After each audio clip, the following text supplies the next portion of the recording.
नमस्ते, हम रजित सिंह। आज आप लोग के एगो बेटी विवाह गीत सुना जाता। अगर पसंद है चैनल को लाइक शेयर सब्सक्राइब करो, बेल आइकन के जरूर दबाएं क्योंकि आने वाला कोनो भी नोटिफिकेशन सबसे पहले आप लोग के पास पहुंचे। कमेंट में बताएं कि गीत आप लोग को कैसा लागल हुए। ईट पाथो था वही के पुतरे, अरे ईटिया पाथी पाथी कोठवा उठाओ, ताही कोठा सोतेनी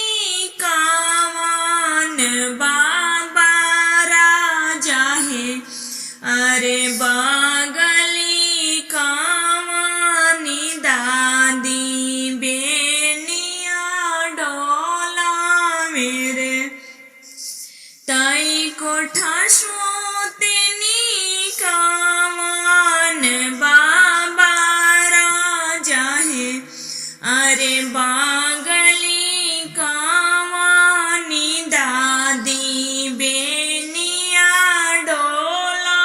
में, थोड़ा डोले बेनिया बहुत पूछे बाती है, अरे हमारे दुलारी नातिन के कहो दे विदा है जहे,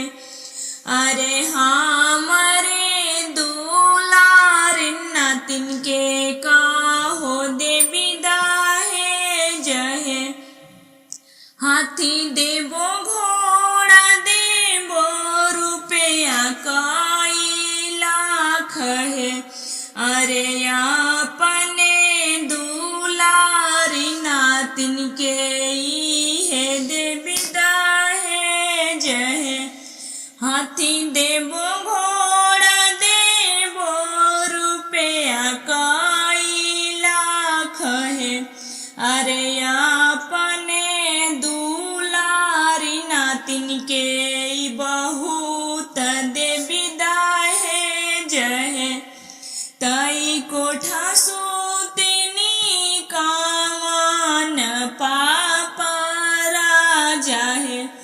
अरे पाजरी कावानी मामी बेनिया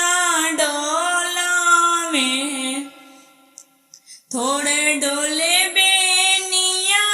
बहुत पूछे बाती है, अरे हमारे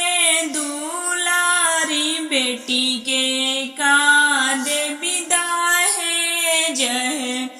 हाथी देबो घोड़ा देबो